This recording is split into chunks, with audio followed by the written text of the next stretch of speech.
The Savior's Shadow. When the imperial princess arrived in Ningzhou hunting her long-lost savior, my sister sent me scrambling up poison ivy cliffs for rare moonwort. I returned at dusk, only to find her draped in imperial silks, adopted daughter's pendant glowing at her throat. Tomorrow I ride to the capital, she breathed, to claim my princess crown. Her fingers dug into my herb-stained sleeve. Remember bleeding in Wolf's Maw ravine? Who dragged you through that blizzard? This is my repayment. I nodded silently. The village buzzed with envy. Blind to the truth. The princess needed a sacrificial lamb, a jeweled stand-in to ship off to some barbarian prince's bed. When terror finally cracked her porcelain mask, I pressed a wolfsbane root into her palm, the very poison she'd sent me to harvest. I'll make you soar higher than any princess. Because this time, my whisper slithered like mountain mist. I remember how we both died last life. Welcome to my channel. If you like this story, please click to subscribe. There are more wonderful stories waiting for you to listen to. Chapter 1. The wife of the prefect who had publicly humiliated me at the 100 Flowers banquet came to my door again to discuss marriage. At that time, she had said my background was too lowly to be worthy of her son. Now she was holding my hand, praising my grace and beauty, comparing me to a lotus flower on a distant mountain. All because my elder sister had become the savior of the eldest princess, was adopted by her as a daughter, and was bestowed the title of Lingyang County Princess by the emperor. The boat at the ferry is already waiting. Soon she will set off for the capital, becoming the eldest princess's beloved daughter. Everyone says I've ridden on my elder sister's coattails, that my status has risen and my worth has multiplied. Even the once arrogant prefect's wife now says I am worthy of her son. But is that truly my elder sister's glory? Late at night, she held my hand and pleaded with me. From childhood, I have always given you everything and never competed with you. This time, please let me have it. Her eyes were filled with determination. She would not let this opportunity slip away. Sister, if you choose this path, there will be no turning back. My hint fell on deaf ears. She gripped my hand tightly and choked out. Chu Yunji, do you remember when you were injured at 10 years old and the mountain was blocked by snow? It was I who carried you out step by step. Of course I remembered. She was reminding me of what I owed her. I remember. I will repay you. With those words, my figure vanished into the pitch-black night. On the day the princess arrived in Ningzhou, Chu Su said she was experiencing palpitations and asked me to leave the city to find a medicinal herb for her. But when I returned, the entire mansion was in celebration. Because my sister Chu Su had presented the token, she had become the princess's savior. That jade bamboo hairpin was the very one I had shown her months earlier. She had already set her sights on it at that time. She took my hand voluntarily, and under her pleading gaze, I did not expose her. It was I who happened to encounter the princess in the mountains that day. At the time, she was running a high fever and had lost her senses. The few maids accompanying her were helpless. But I had just entered the mountains to gather herbs, and my medicine basket contained something that could help. It was I who saved her. That day, my face was swollen from improperly testing the medicine, so I covered it with a veil. They never saw my true appearance. Upon learning that I was mocked for my lowly origins, she casually plucked the jade bamboo hairpin from her hair and gave it to me, jokingly saying that my fortune would come in the future. The ship carrying Chu Su to the capital will depart tomorrow morning. The eldest princess is the emperor's older sister. She supported him in ascending the throne and was greatly respected for her contributions. Everyone in Ningzhou is saying that Chu Su's departure is like a phoenix riding the wind, destined for great heights. I calmly watched the envious glances of the crowd. As we were about to depart, I leaned close to her ear and whispered, 7 years ago, when the princess passed through Qingshan Temple in Ningzhou, she made a vow before the Buddha. She has come here to fulfill that vow. Do not let this slip from your lips. She cast a grateful glance at me, then suppressed her joy and boarded the ship. Her attendants followed in a crowd, the scene lavish and grand. The shore was crowded with people, officials and their families from all over Ningzhou had gathered to see her off. My father was merely a lowly sixth-rank official. Yet from that day onward, all of Ningzhou knew that the Chu family had a daughter named Chu Su, who had been granted the title of princess. In truth, the princess had made her vow at Qingshan Temple 7 years ago for her daughter, and she had returned now to fulfill that vow, still for her daughter. The eldest princess had married the Marquis of Anping, and their love story was praised far and wide. They had a daughter, but that daughter was infamous for her arrogance and cruelty. Chu Su did not know that by entering the eldest princess's mansion, she would become sisters with the infamous Princess Fanghua, whose reputation was dreadful throughout the capital. When I met the son of the prefect, he was raising his eyebrows, sizing me up from head to toe. You're the second daughter of the Chu family? Your mother must be senile. With your background, if I marry you, I'll be the laughingstock of all the young nobles. If it were the Lingyang princess, she'd at least be a suitable match. He shook his head as he spoke, as if he were truly wronged. I stepped forward and spoke softly. The prefect's family is too prestigious. I never thought of climbing so high before, and I certainly won't in the future. Please rest assured, Mr. Tang. Seeing my indifferent attitude, he sneered. You don't know a good thing when you see it. Then he turned and left. The maid by my side, LV Sun, was seething with anger. But in the end, she could only say gloomily, if only you were named a princess, we wouldn't have to endure such cold treatment. The eldest miss is so lucky. She's flown to such heights. She has her own thorny path to walk. I interrupted LV Sun's words.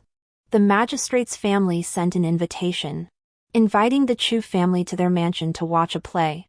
This was an invitation that could not be refused.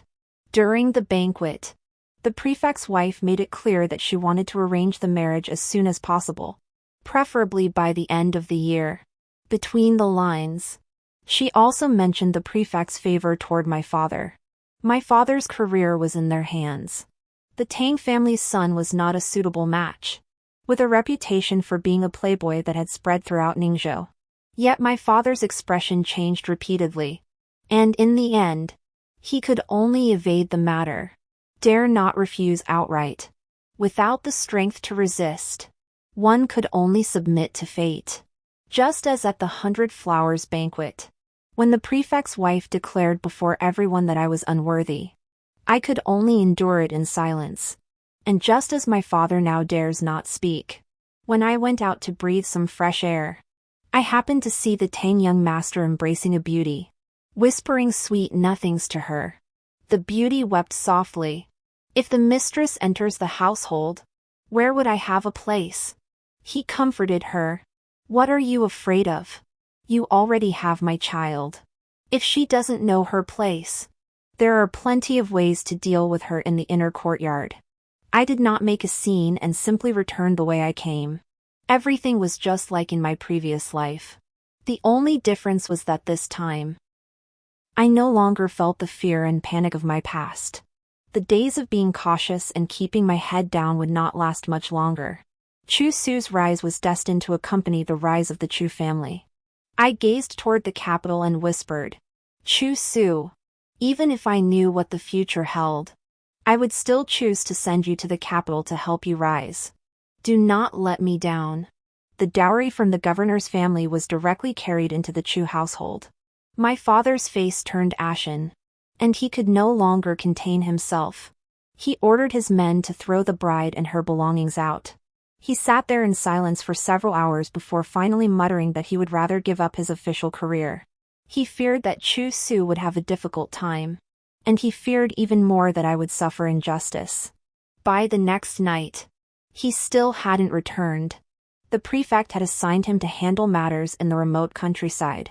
However, the surrounding counties had recently experienced mudslides, making the mountain roads treacherous and dangerous. My mother was deeply worried. This was clearly the prefect's deliberate harassment. Calculating the dates, the imperial decree promoting him was imminent. I believed in Chu Su, with her abilities. She would win the favor of the princess. Add to that the princess's sense of guilt, and the Chu family's opportunity for rise was within reach. When the imperial edict arrived, my father had not yet returned to the prefectural office, so the prefect received it on his behalf. My father was promoted several ranks and transferred to the Ministry of Personnel, Department of Merit, and would soon be heading to the capital to assume his new post. The prefect hurriedly went to the remote area to find him, returning covered in mud and looking disheveled. When my father was brought back, he was utterly stunned. The Chu family moved to the capital, leaving Ningzhou behind. Even on the journey to the capital, he was still in a daze. The dew washed the elegant paulownia trees, and the smoke drifted among the willows. The majestic and splendid imperial city once again came into view, but I felt none of the joy and excitement I had felt in my previous life. As soon as we entered the city, we bumped into a noblewoman, none other than the arrogant and domineering Princess Fenghua. My father was filled with fear, but I knew she had come looking for trouble. She sat atop her horse, glaring down at me with disdain. "You're Chu Su's sister?" In my previous life, she had asked me the same question, but at that time, I had been so frightened by the horsewhip she held high that I instinctively took a few steps back, only to trip over the hem of my skirt and fall to the ground. It was a huge embarrassment, and she laughed so hard she could barely stand.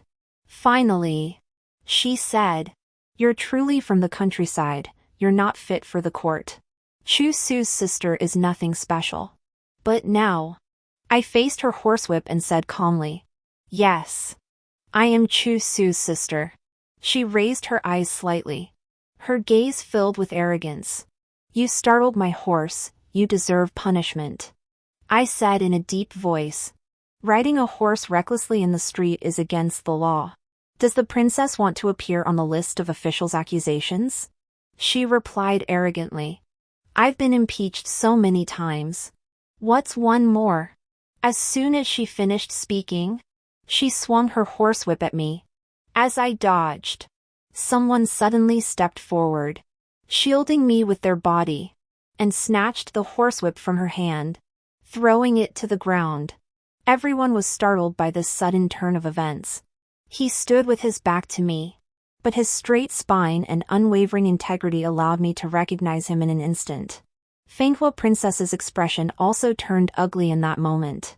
She coldly said, "You dared to lay a hand on me to protect her? I am upholding the laws of the great and dynasty. Galloping on horseback in the street is a threat to others. Princess, you have overstepped your bounds." He spoke calmly and confidently, just like the loyal and upright minister I had known in the past. Princess Fenghua's anger boiled over, but she managed to suppress it. She loved him so much that she was willing to defy the emperor's decree and refuse to marry far away. In my previous life, I had overheard her pouring out her heart to him on the eve of her marriage. But he, dressed in his blue robes, had only said coldly from a distance, "Whether the princess chooses to marry or not is none of my concern."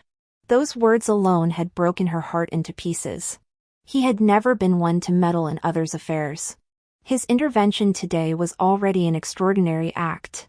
When our eyes met, I remained calm. When I thanked him, his gaze fell on my face, but his eyes betrayed a hint of confusion. Perhaps he felt the same familiarity as I did. Reunited in another life. Old friends meet again. But he doesn't remember. It wasn't until a soft cough sounded beside him that he realized his rudeness and lack of composure.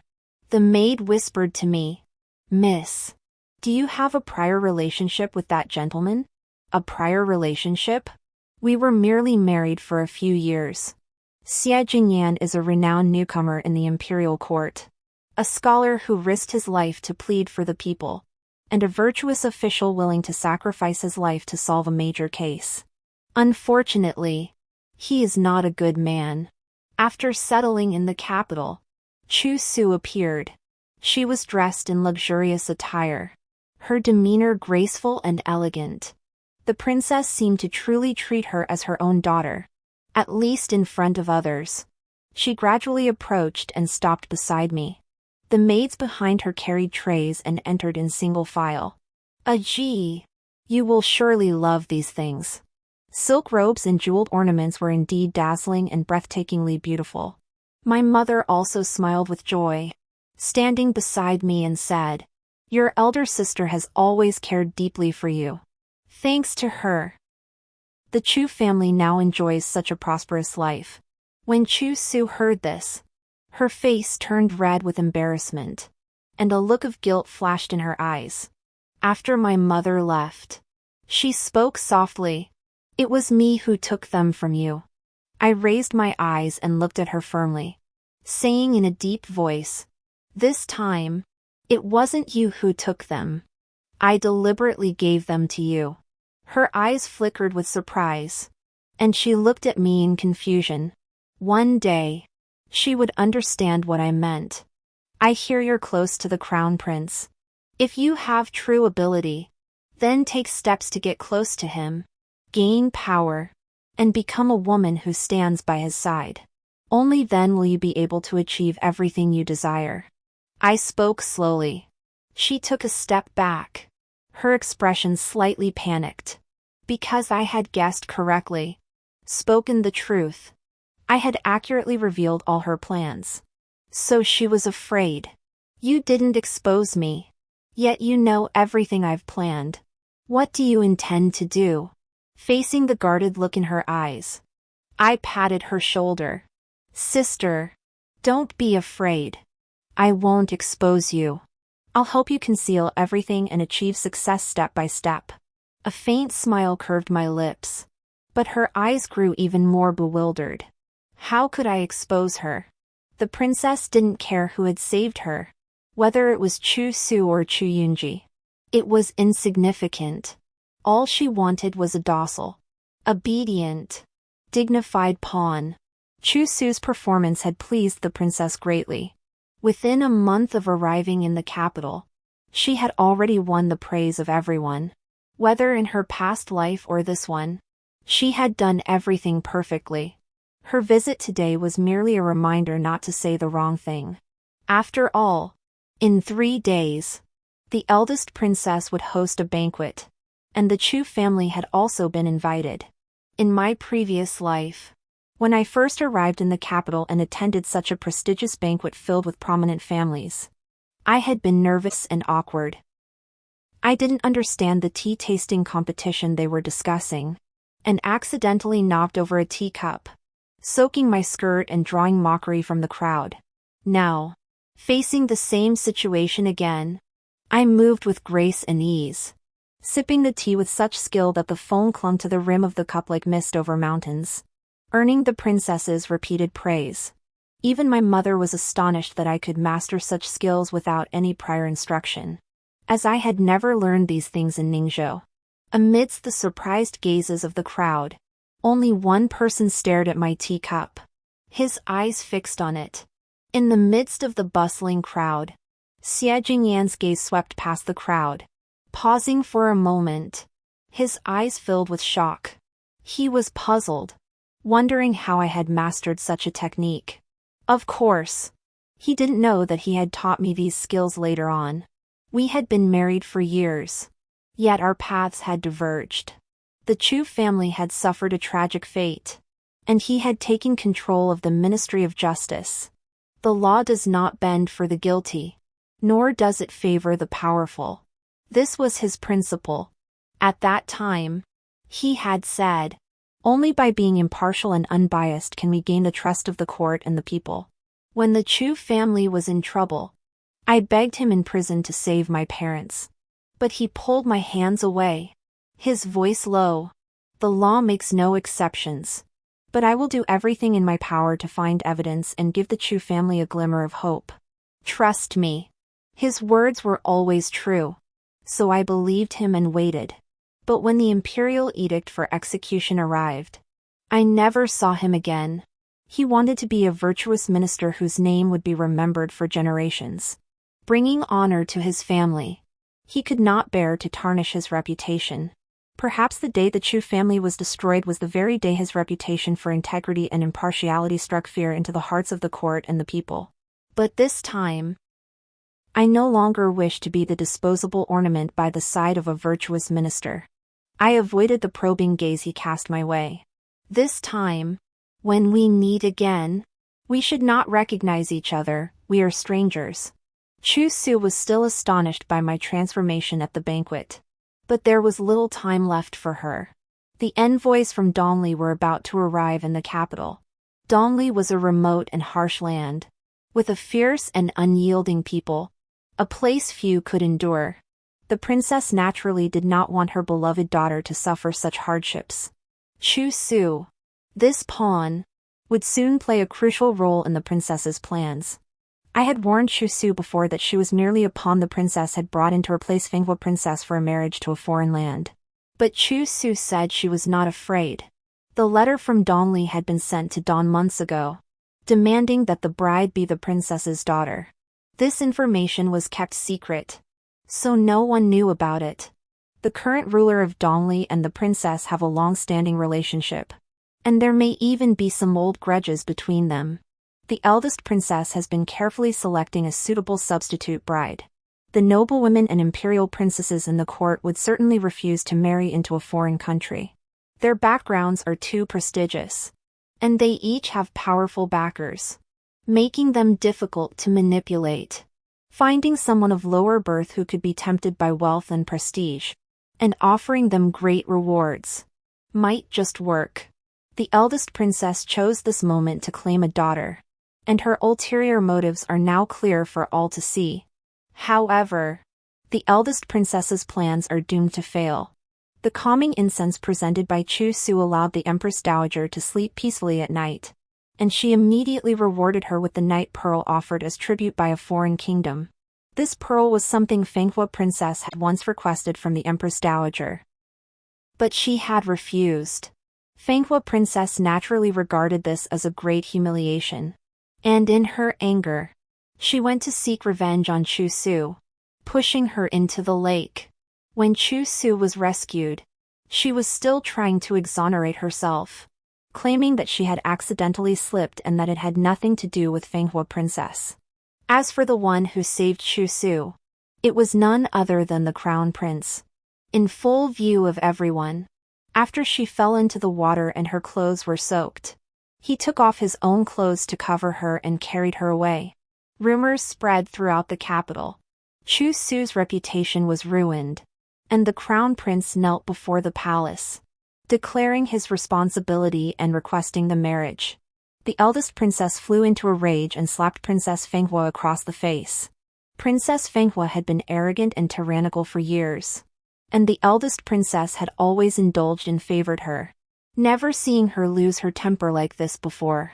Everyone assumed it was because she was grateful for saving her life, favoring her adopted daughter over her own flesh and blood. In truth, she was filled with hatred.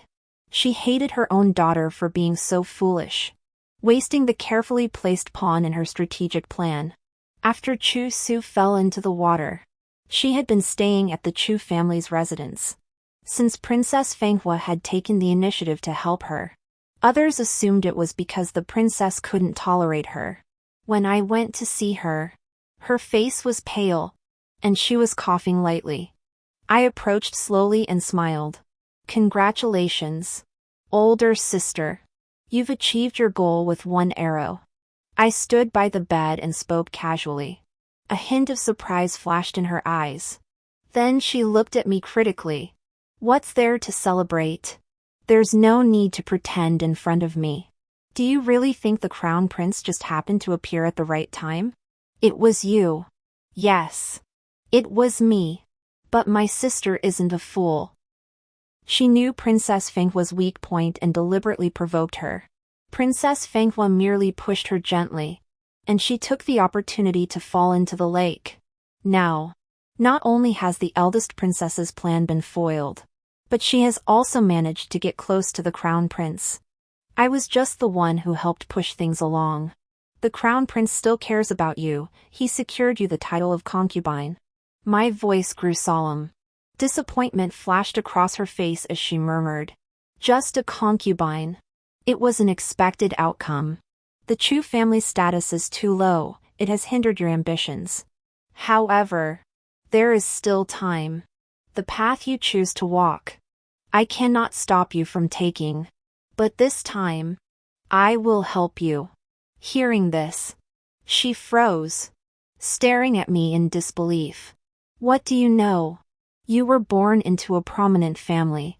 But your family was suddenly destroyed. And you ended up in the Chu family. Yet you never forgot the hatred of your family's destruction. I know the path you want to take. And you need this opportunity to get closer to the imperial power. I'm giving it to you. I spoke slowly. And by the time I finished, her expression had changed. You. The floating seal case shook the world for over a decade. Known to all. The Chu family took in the orphan of the Gu family. If this is ever uncovered by those with ulterior motives, it will be a death sentence. Older sister. There are so many lives hanging on you. You must reach the pinnacle. Otherwise, we will all be buried with you. I spoke casually, but my words sent a chill down her spine. But I was telling the truth. In my previous life, the entire Chu family was buried with her. And by the time I learned of her true origins, I was already at the end of my rope. In this life, we must rise higher together to protect the Chu family. From the day the Chu family took her in, we were doomed to never escape unscathed. Her background has always been a looming threat. Chu Su is not my biological sister. She came to the Chu family at the age of 7, and everyone was told she had been raised by her maternal grandparents in the countryside. She was the orphan of the Gu family, and the Chu family had been indebted to Gu Xiang. During the flood in Ningzhou, it was Gu Xiang who saved the Chu family.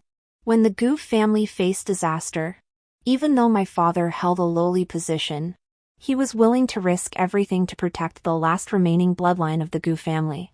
Chu Su's true identity is the daughter of Minister Gu. She is the genuine heiress of a noble family. If the Gu family had not been framed and Minister Gu had not died, her status would not be inferior to that of Princess Fanghua, and she would not have to tread so carefully and scheme so relentlessly as she does now. As soon as I finished speaking, tears welled up in her eyes. I thought you would think I was greedy for glory and deliberately claiming to be someone else. I didn't expect you to know everything. Her voice choked with emotion. I knew how much she had suffered.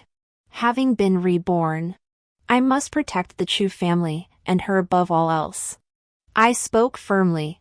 We are bound by the same blood. When I came to the Chu family at 7, my father and mother treated me well. I never mentioned the past, thinking they believed me too young to remember. But I never forgot the hatred of our clan's annihilation.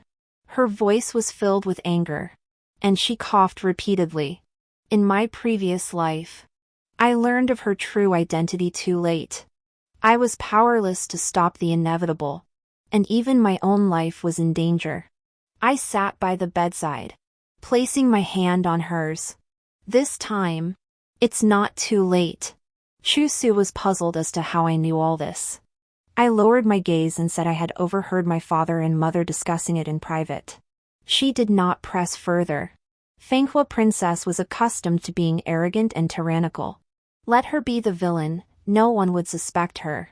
After all, during the time Chu Su had been in the princess's mansion, Fanghua Princess had caused no end of trouble. She was certain she could get away with pushing Chu Su into the water.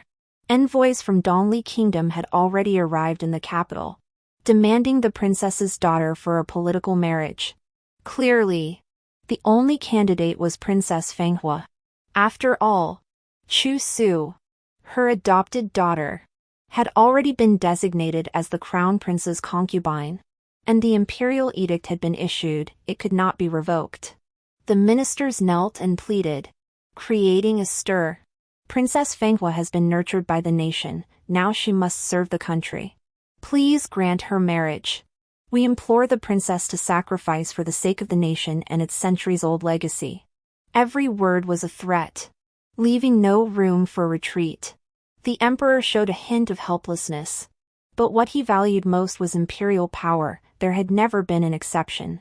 Inform the eldest princess of Dongli Kingdom's intentions in advance. Giving her time to prepare, this had already been considered for her sake. The eldest princess might have anticipated this day. But her preparations fell short by a single move. When the news arrived, I was peeling a pomegranate for Chu Su. Those old-fashioned fools can only spout such empty words. Chu Su spoke solemnly. The Marquis of Onping has returned from Shu. My hands paused slightly. Shortly after the Marquis of Onping's return, the eldest princess changed her attitude completely and personally wrote to the emperor, claiming that the princess had agreed to marry. However, the wedding dates for the two princesses were set for the same day. On the 18th day of the 12th lunar month, Princess Fenghua was married off to Dongli, and Princess Lingyang married into the Eastern Palace as a concubine. Everyone praised the eldest princess for her wisdom and congratulated her on her double good fortune. But I felt something was amiss. The Onping Marquis had only been back for a few days. Yet he had managed to change the eldest princess's mind and convince her to allow her daughter to marry into a foreign country. This was highly unusual. The attendants from the eldest princess's mansion have already come to fetch Chu Su back to the mansion to prepare for her wedding, claiming that the eldest princess cherishes the mother-daughter bond and wishes for her to marry from the eldest princess's mansion. Such a reason seems impossible to refuse. If she refuses, it would seem as though Chu Su has grown distant from the eldest princess due to the matter involving Princess Fenghua. This would be detrimental to her. As she followed the attendants back to the mansion, unease welled up in her eyes. The Marquis of Onping was not someone to be underestimated. After she left, her mother lay awake at night, plagued by nightmares. Her mother said she was deeply worried about Chu Su, who appeared in her dreams begging for help, crying that she did not want to leave her homeland or marry far away. I was suddenly filled with dread. This was indeed a scene from my previous life. When Princess Fenghua appeared before me again, she showed no signs of panic over the impending marriage alliance. Instead, she was calm and composed. A smug and provocative smile played on her lips. In this world, there is a strict hierarchy of rank and status. Chu Su was born lowly and is only fit to be a substitute, destined to be sent far away to a foreign land. That is her fate. Princess Fenghua was as arrogant and unrestrained as ever. She had never once regarded me or Chu Su with any respect. But even the most lowly person refuses to be trampled upon, and even the most privileged daughter of heaven can be brought down by her own pride and arrogance. On the day of the wedding, the eldest princess and the Marquis of Onping put on a show of heartbreak and reluctance, but their eyes remained cold and indifferent. Once they stepped out of the Xingyang gate, it would be too late to turn back. But at the crucial moment, something went wrong. The envoy from Dongli said that according to their country's customs, the princess must drink 3 cups and bid farewell to her homeland. The person inside the palanquin remained motionless for a long time. The Dongli envoy took the opportunity to speak up. Why won't the princess come out? Is there an imposter inside the palanquin? The female official of the embassy suddenly acted, lifting the curtain of the palanquin. It's not Princess Fenghua, she shouted. They had indeed tampered with the palanquin. The unconscious person inside was Chu Su. The princess and Onping Ho had not anticipated such a complication, and their faces turned red with embarrassment. For a moment, the scene descended into chaos. I withdrew from the crowd indifferently. Even at this critical moment, the Marquis of Onping was still thinking of having them swap marriages. Fenghua would enter the Eastern Palace, and Chu Su would go to Dongli. By then, the matter would be settled, and Fenghua would easily secure the position of crown princess. Under the pressure of the minister's pleas and advice, this indeed seemed like a viable retreat. Once the rice was cooked, the matter would be settled, and the court officials would have no further objections. But I won't let him have his way. Sending a letter to the Four Directions Pavilion to remind the Donley envoys isn't difficult. Today's situation is the gift I'm giving them. The crown prince has already come to the princess's mansion to fetch Chusu. The two princesses will each return to their rightful places. In her previous life, Chusu ultimately did not go to marry into the enemy camp. But alas, the price paid was too high. She deliberately fell into a cold pond, fell seriously ill, and nearly lost her life.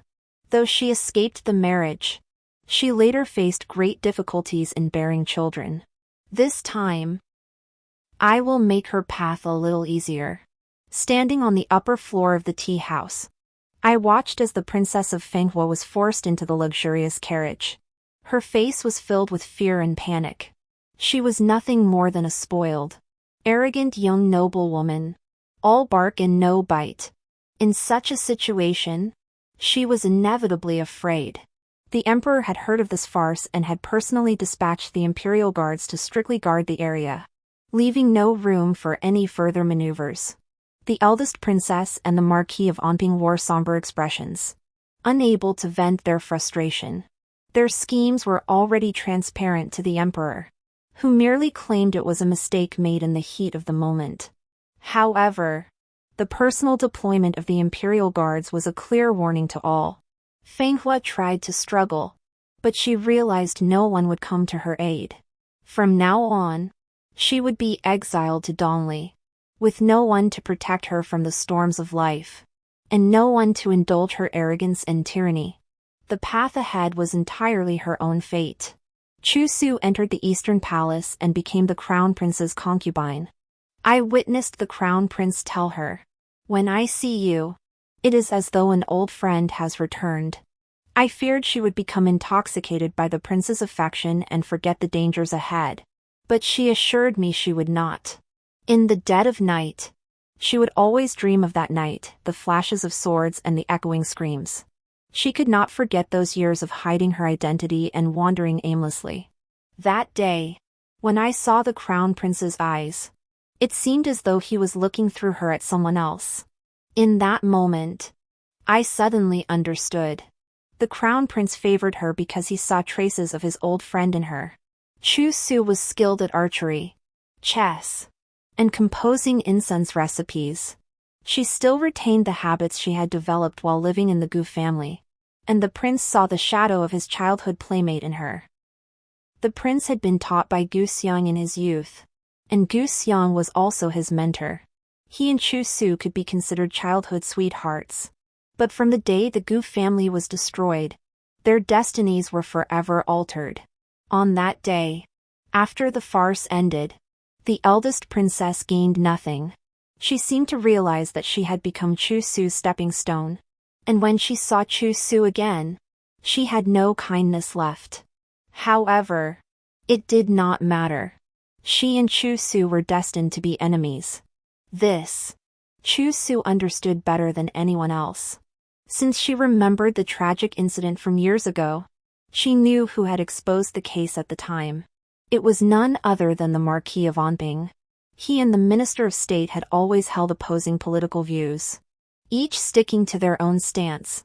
The Minister of State had served in office for many years and was renowned for his integrity. Yet he was publicly accused by the Marquis of Onping of abusing his power for personal gain and embezzling public funds. The case sent shockwaves across the realm. However, every piece of evidence pointed to Gu Xiang, indicating that he had instructed his confidants to embezzle taxes and autumn grain from 2 provinces, and even invented new fees such as garage fees, warehouse fees, and bamboo basket fees. All the letters exchanged bore Gu Xiang's private seal, leaving no room for denial. Qin Yu, the then Minister of Revenue, exposed him in court, claiming that all the actions were carried out at Gu Xiang's behest. Qin Yu was Gu Xiang's disciple and had been promoted by him. His direct accusation further solidified the evidence of Gu Xiang's guilt. The entire court and the people praised him for his integrity and willingness to sacrifice family for the greater good. The Gu family was convicted of crimes, and the entire clan was executed. The crown prince treated Chu Su kindly, but the inner courtyard of the eastern palace could never be hers alone. The emperor selected a crown princess for the crown prince, the daughter of the Zhao family from the Marquis of Shunping. On the day the crown princess entered the eastern palace, the procession was adorned with red decorations for 10 miles. Extravagant beyond compare, far surpassing the modest entrance of Chu Su into the eastern palace. The crown prince's consort was carried into the palace through the main gate, while she entered through the side gate. If the prime minister were still alive, Chu Su would have been treated the same way. Chu Su asked me to accompany her into the palace. The red candles flickered, and she leaned against the window frame, her expression indifferent. She had long anticipated this scene. The crown prince's inner courtyard would not be limited to one woman. Besides the main consort and the secondary consorts, there would be various beauties in the future. Chu Su sneered. The crown prince said that being with me makes him feel relaxed. He said he would always pamper me. Unfortunately, it's just pampering. Just pampering meant she was not irreplaceable. I should focus on nurturing my body, she said calmly, her voice as still as a well.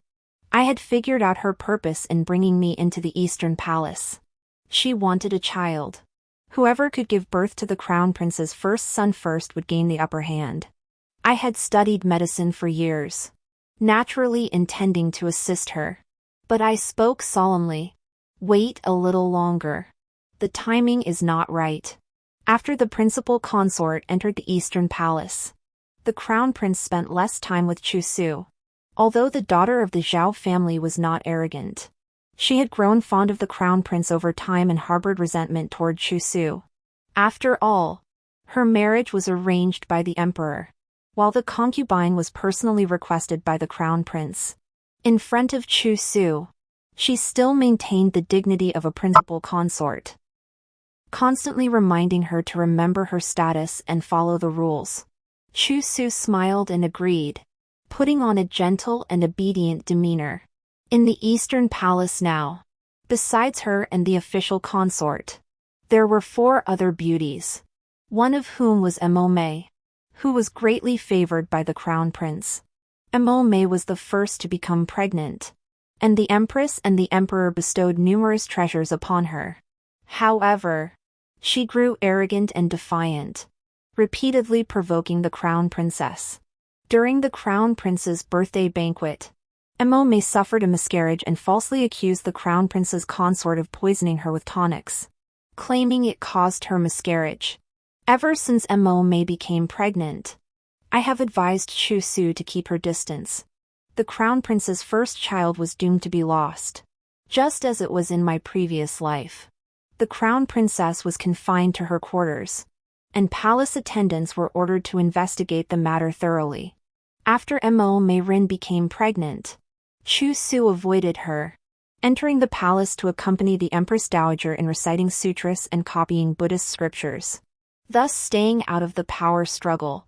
But in the previous life, it was Chu Su who was wrongly accused. The truth was eventually uncovered, but she suffered greatly. Without the prince's consort's background, she wouldn't have gotten off so lightly with just house arrest. The crown prince claimed to trust her, but he never protected her. The true culprit behind Mo Meirin's miscarriage was revealed. It wasn't the crown prince's consort, but Wang Meirin. After her house arrest ended, the crown prince's consort grew much colder than before. Mo Mei, devastated by the loss of her child, grew increasingly despondent, spending her days confined to the mansion and refusing to go out. Upon returning to the mansion, Chu Su gained the crown prince's exclusive favor. The crown prince confided in her about his frustrations and sorrows, saying that the crown princess was insensitive and cold toward him, and that Mo Mei had lost her child and was acting like a madwoman. Chu Su was like a gentle, understanding flower, offering comfort at the right moment.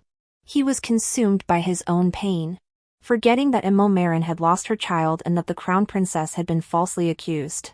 In his previous life, when Chu Su was tortured, he did not lift a finger to protect her.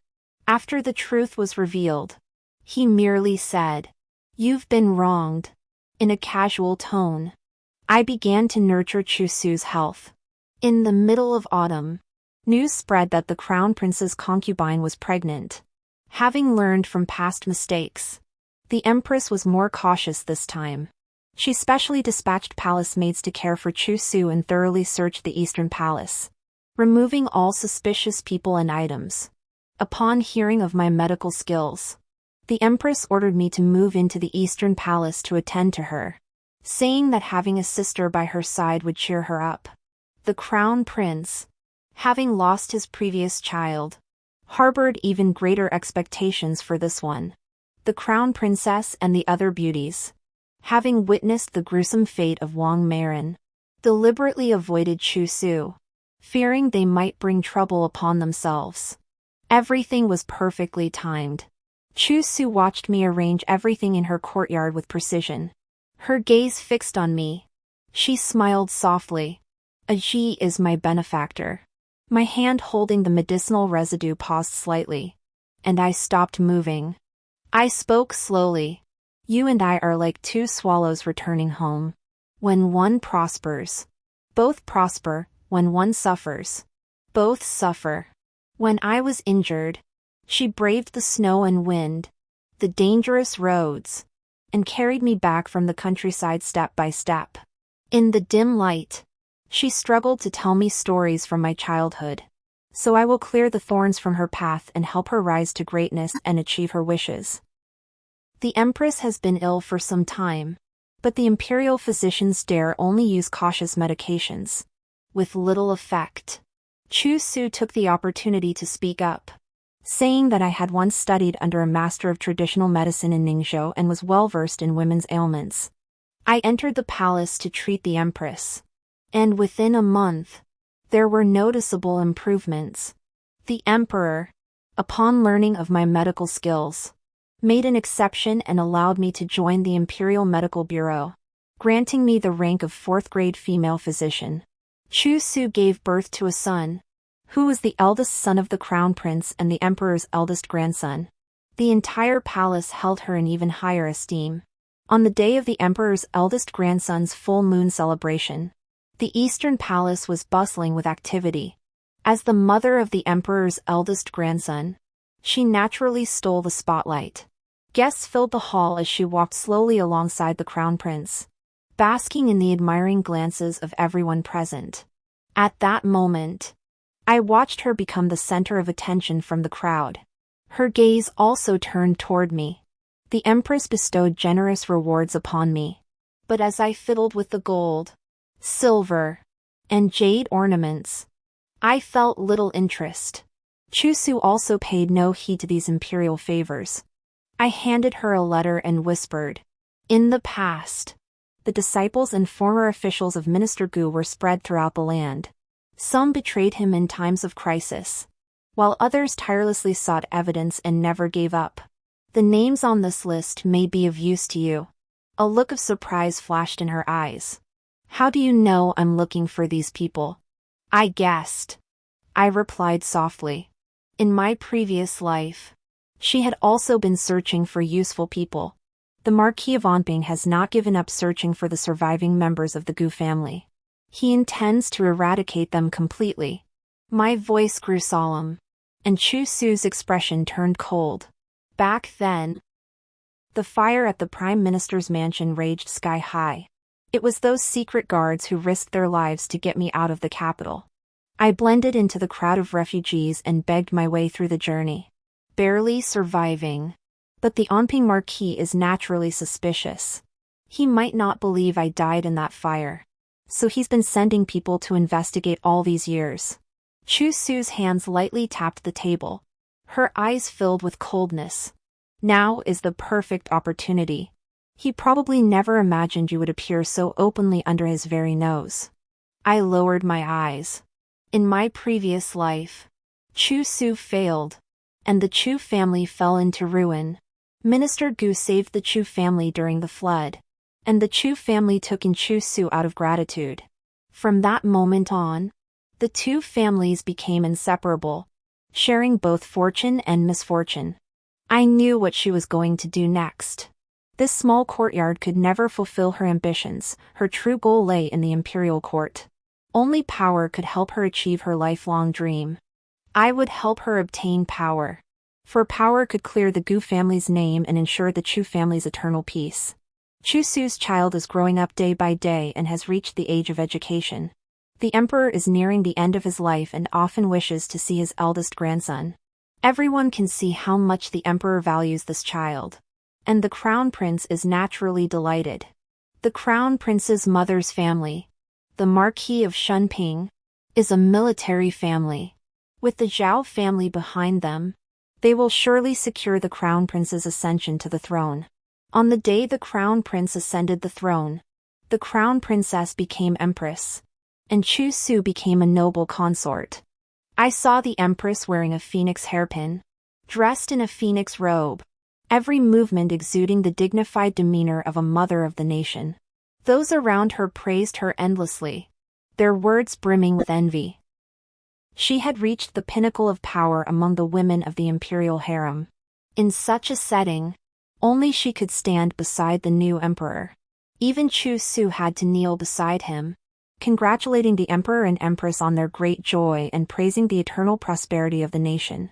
I followed the crowd in bowing my head, but my heart was filled with sighs of sorrow. Chu Su didn't understand why I was staring at the empress with such a solemn expression. But one day, she would understand.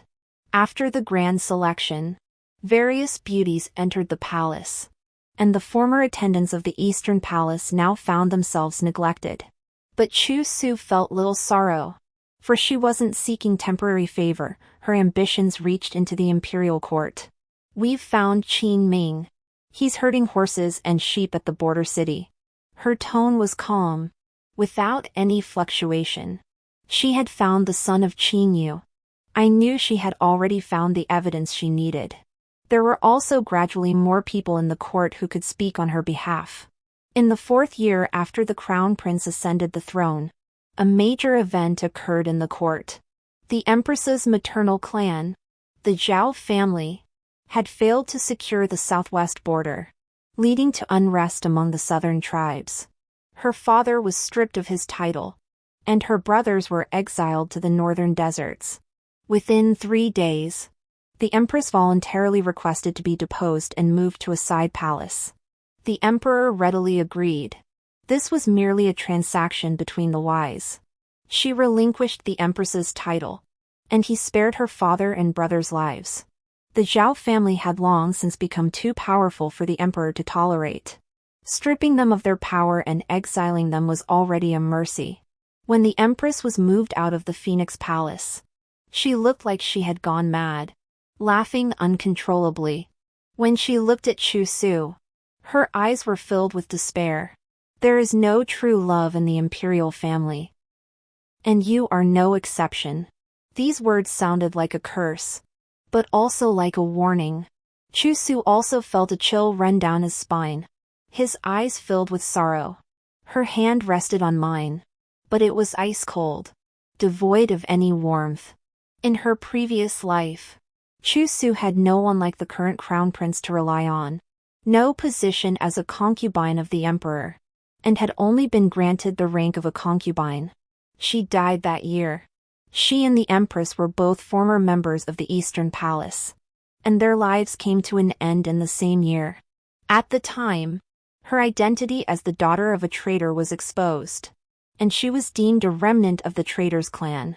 The entire court demanded her death, and the Marquis of Onping even sought to eliminate her. The Gu family was stripped of their titles and assets that day, with no one spared. Chu Su's identity was exposed, and the public clamored for her execution.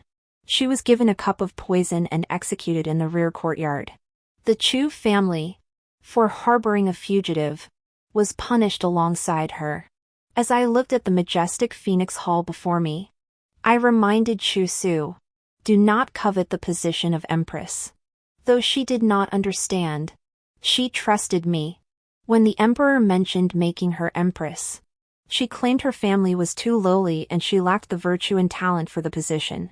At this time, accepting the empress's title would lead everyone to say that the emperor was favoring the empress and deposing the empress for her. Chu Su would be labeled as the scapegoat. But in reality, it was merely the emperor's political maneuvering. The empress refused the title, and the corrupt old ministers of the previous court no longer had a reason to criticize her or make her their target. Thus, the empress consort earned a reputation for virtue, and the empress's position remained vacant. The course of her previous life had been altered. Though Chu Su was the empress consort, she acted as the empress in all but name. Everyone praised her for her virtue and never competed with the other concubines for the emperor's favor. In the 7th year of the emperor's reign, state affairs were complex and burdensome, and he fell ill from overwork. What was even more concerning was that the current emperor had only 2 sons and 3 daughters. The ministers feared that the current emperor, like the previous 2 emperors, would have few heirs, many of whom might die young, making succession difficult. The ministers proposed that the eldest prince be named crown prince. However, at this critical moment, the Marquis of Onping stepped forward to block the proposal. Speaking with great passion, after thorough investigation, it has been discovered that the empress consort's identity is suspicious. She is the daughter of the former traitor Gu Yuanshan, a fugitive from the floating seal case, who has been lurking by the emperor's side with ulterior motives. Changing her name and identity, she should be executed according to the law, and her son must not be made the crown prince. In an instant, the court erupted in chaos, with voices rising in protest. I sat beside Chu Su in the Puxiang Hall, listening to the palace maids report the news in a panic. But when I exchanged glances with her, our eyes betrayed a shared resolve. "Sister, are you ready?" She nodded. Chu Su asked, "Are you afraid?" I shook my head. "I am not afraid." She had witnessed the downfall of the Gu family, and I had seen the Chu family's bones piled like mountains. Those who had experienced life and death, who had climbed back from the brink of death to seek revenge. How could they be afraid? We could only move forward, there was no retreat. In the previous life, the Marquis of Onping had seized the initiative, exposing Chu Su's true identity and reducing her to a prisoner. But this time, it was different. It was we who delivered those messages to the Marquis of Onping, aiming for him to reopen the old case and stir up the past. This is the opportunity to clear the Gu family's name, to present the evidence exonerating the Gu family to the world once more, and restore their good name. Chu Su, dressed in a splendid palace gown and adorned with a pearl hairpin, walked slowly into the main hall. I stood outside the hall waiting for her. She had waited for this day for far too long. Qin Ming, the son of the former Minister of Revenue Qin Yu, had been waiting in the capital for some time. He was willing to testify personally that his father had been coerced and threatened by Onping Ho into falsely accusing Gu Xiang. Qin Yu was a disciple of Gu Xiang and deeply trusted by him. He had stolen Gu Xiang's private seal and forged his orders. The case had been sealed as an ironclad conviction back then, all because of Qin Yu's testimony. The betrayal of a trusted confidant had turned those pieces of evidence into irrefutable proof. Chu Su knelt on the floor of the hall, pleading with the emperor to reopen the case of the Gu family and restore justice to the entire Gu clan. The appearance of Qin Ming caused the Onping Marquis to show signs of panic. He had once threatened and bribed Qin Yu. But Qin Yu, out of concern for his family, had become his lackey. However, years later, Qin Yu did not meet a good end. He died on his way to take up his post in Yenzhou, struck by a flying stone and killed instantly. He had been on his way to Yenzhou, which should have been a path to promotion, becoming a high-ranking official in charge of a region. Yet, he met with a sudden disaster and died on his way to take up his new post. Everyone sighed that it was an accident. But it was not an accident. Qin Yu had a premonition that the journey would be fraught with danger before leaving the capital. So he left a letter for Qin Ming, detailing the entire case of the Gu family and instructing him to keep an eye on the Marquis of Onping. The Qin family subsequently moved their entire household to a border city, far from the capital. The Onping Marquis believed that he could now rest easy, with no one aware of their schemes. Little did he know that Qin Yu had left a handwritten letter before leaving the capital to take up his new post. This letter became the crucial evidence for the case's reopening, and perhaps the Onping Marquis never imagined that Qin Yu had left a contingency plan. A single stone sent ripples across the pond, shocking the entire court and the country. Some said that reopening the case at this time would only destabilize the court, while others argued that injustice would invite divine retribution, sparking endless debate. However, there was one man who insisted on reopening the case, even going so far as to debate with the elderly ministers in court. The man who spoke up was none other than Xie Jingyan. When I heard this news, my brows furrowed slightly. Chu Su whispered, "This Xie official is in charge of the Ministry of Justice and is highly respected. His intervention will undoubtedly be effective. But I wonder why he is helping?" My thoughts paused for a moment, but I replied, "Perhaps he cannot bear to see an injustice." The emperor ordered the 3 departments to conduct a joint review and reopen the old case. Mr. Onping was confined to his residence and was not allowed to leave the premises until the results of the review were announced. Chu Su also remained secluded in the Puxiang Palace. For an entire month, the emperor did not visit her once. It was not until the 3 departments had verified the evidence, reviewed the case files, and submitted their findings to the imperial court that the truth was revealed. The emperor announced it to the world, exonerating the Gu family. The Marquis of Onping was stripped of his title and sentenced to be beheaded. The eldest princess's daughter was forced into a distant marriage, and her husband was executed. Overnight, her hair turned white, and she went to Qingshan Temple in Ningzhou to take vows as a nun. Chu Su's identity could now be openly revealed. She was Gu Lingyi, the daughter of the loyal and upright statesman Gu Xiang, not the daughter of a corrupt official. But Chu Su said, "I am both the daughter of the Gu family and the daughter of the Chu family. The kindness of those who raised me must not be betrayed." I accompanied her into the Gu family's ancestral home, which was now in ruins. She looked at the broken walls and debris and couldn't help but shed tears. But when she turned the corner, she saw the emperor's figure. "In the past, I always saw the shadow of an old friend in you, thinking it was just a coincidence. But now I realize it was you. Lingyi, welcome back." At that moment, the emperor's gaze toward her finally showed a hint of change. It was no longer the contemptuous disdain of a ruler toward a concubine, but rather the joy of seeing an old playmate. Alas, he never recognized her. I suppose those feelings of longing were not as deep as I had hoped. At such a moment, I knew better than to linger. But as I turned the corner, I heard Chu Su ask him, "If your Majesty had recognized me earlier, would you have helped me clear the Gu family's name?" I sighed softly to myself. This was a foolish question, one that should never have been asked. I heard the emperor reply with a sigh, "No." The Onping Marquis' mansion had deep roots and was closely connected to the aristocratic families in the court. When the emperor was still the crown prince, he was surrounded by enemies and could not afford to make a single mistake. Now that he was the emperor, he had to balance the court and check the power of all factions. No matter what his identity was, he would not deliberately provoke trouble. An old case was not worth him expending so much effort. Seeking gain and avoiding harm, preserving one's wisdom and safety, that was his guiding principle. The bond between teacher and student, forged through education and guidance, was not enough to make him take such a risk. The friendship of childhood playmates and childhood sweethearts was even less sufficient to make him take such a risk. What she wanted, she had to fight for herself. Chu Shuming knew the answer. Yet he still asked the question. Perhaps she just wanted to make herself more awake. Childhood ties and years of marriage, all he could do was tell her the truth.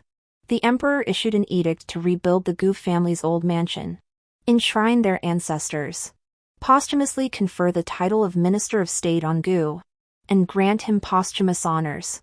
The imperial edicts appointing the empress and the crown prince were issued one after another.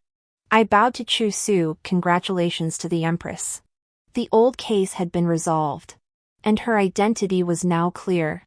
No one in the court dared to speak against her. It was the perfect time. The emperor lay ill in bed and died at the double ninth festival banquet. What should have been a joyous occasion turned into a national mourning. The eldest prince inherited the throne, and Chu Su ruled from behind the curtain. My father held the rank of Minister of the Ministry of Personnel, and my mother was granted the title of Lady of the Court. The Chu family was honored and prosperous. A weight was lifted from my heart, and I felt at ease. But that night, another major event occurred. Xia Jingyan, covered in injuries, rushed back to the capital from Yunzhou, entered the palace under the cover of night, knelt before the Yong'an palace, and pleaded with the Empress Dowager to marry the second daughter of the Chu family, vowing to never take a concubine, to love and cherish her alone, and to treat her with the utmost respect. He begged the Empress Dowager to grant the marriage. The palace was abuzz with speculation. No one had ever imagined that the dignified and reserved Xia Jingyan would act so rashly. He had gone to Yunzhou on an official mission, where he was thrown from a horse and fell off a cliff, returning severely injured. Yet, upon his return, his first act was to request an imperial decree for marriage. Such an unusual behavior. Chu Su would not interfere in my marriage. But upon hearing the news, a bold thought flashed through my mind, only to be dismissed as absurd. Back when he had passed the imperial examination and ranked third, he was a popular choice for marriage among the elite families. Countless noble women in the capital had set their sights on him. Yet he had always remained aloof from women. To make such a hasty and improper request for a marriage decree, to lower himself so much, this was not his style. I suddenly recalled our past life's karmic connection, which began when he was being chased by assassins and, covered in wounds, burst into my bedroom. As he lay unconscious, he clutched the hem of my robe. His life was at stake. If I did not save him, it would go against the principles of a healer. After he woke up, fearing he had tarnished my reputation, he came to propose marriage on his own. Even then, he never gave me an extra smile, always remaining dignified, composed, and aloof. Before that, I had already heard of his reputation. A noble gentleman of integrity, an upright and incorruptible official, a model of honesty praised by the people. I believed that one so highly praised was worthy of my trust. Alas, after years of marriage, I still couldn't get close to his heart. What he wanted was a dignified and proper wife, not a soulmate who shared his heart. When he stopped me at the palace gates, I caught a glimpse of fear and guilt in his eyes. In that moment, I had my answer. He had regained his memories from his previous life. Ah, gee. The wax plum blossoms are in bloom in the courtyard. When the snow falls, we can admire them together. His voice trembled slightly. At that moment, all my doubts were put to rest. In my previous life, when the wax plum blossoms bloomed, I was already imprisoned. Times have changed. I no longer await the blooming of the wax plum blossoms. My voice was calm, without a trace of emotion. I was severely injured in Yunzhou, fell into a coma for 3 days, and my memories surged back. I remembered everything. In my previous life, it was not I who broke my promise. By the time I returned with the evidence to clear the Gu family's name, the Chu family had already been wiped out and met with disaster. I returned too late. His long eyelashes trembled slightly, hiding the emotions surging within him, sad and silent. After listening to his explanation, I smiled indifferently. Thank you, sir. You need not explain to me. My cold demeanor made his face look even more dejected. After a long pause, he laughed bitterly. It was I who broke our promise. I am sorry for letting you down. In my imprisonment, I had desperately hoped for his return, hoping he would bring new hope to the Chu family. But those hopes were gradually eroded by the days of waiting, leaving only despair. Once, I had firmly believed in him. I believed he was an upright gentleman who would never break his word. But the increasingly desperate waiting made me realize that one should never place hope in others. Destiny can only be controlled by oneself. His gaze flickered, as if his mind was filled with countless thoughts. You have every right to blame me, he said in a trembling voice. I don't blame you. In my previous life, when I was at the end of my rope, I hated myself. I hated myself for placing my hopes in others, for not being strong enough, for not being able to control my own destiny. I spoke each word with hatred, my voice cold and distant. In this life, I will do it myself. I will let Chu Su soar high, clear the Gu family's name, and bring prosperity to the Chu clan. A bitter smile appeared on his lips as he whispered, After you left, I regretted it for decades, unable to sleep at night. Only the sound of Buddhist chants brought me momentary peace. I have wronged you. Will you give me a chance to make amends? To atone for the mistakes of the past, and to make up for the years of neglect. So he remembered the years of neglect after all. He had never truly cared about me. I looked up at the four walls of the palace and smiled lightly. It's unnecessary. In the previous life, I feared I had hindered Sieta-Ren's path to becoming a virtuous minister. I worried all night, unable to rest. In this life, I only wish to forget the past, become strangers in the world, and have no further connection. I looked at his wounds indifferently, turned, and left without a trace. Chu Su knew I had no interest in marriage, so she summoned me to the palace, where I became a court lady in charge of imperial edicts. She bestowed upon me a royal jade pendant, granting me free access to the palace. When officials presented their reports, she sat behind layers of pearl curtains, and I stood by her side. She said that as long as I was there, she felt at ease. On New Year's Eve, an eunuch rushed to find me, saying the Empress Dowager wished to see me. When I entered the Yongin Palace and saw Chu Su, she grabbed my hand in panic, her forehead covered in sweat. Trembling, "Ah, gee. I dreamed I had failed, dragging the Chu family into ruin. You were imprisoned, pleading for mercy, with blood everywhere." I patted her back and brushed away the sweat-soaked strands of hair from her forehead. "Sister, it was just a nightmare." She gripped my hand tightly, repeating, "Just a nightmare?" But everything in the dream felt so real. Outside, fireworks lit up the sky.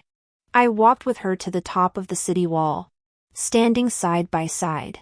"Sister, it was just a dream. Look up, the Gu family's wrongs have been cleared, and the Chu family has been restored to honor. From now on, everything will be smooth sailing, and all your wishes will come true." And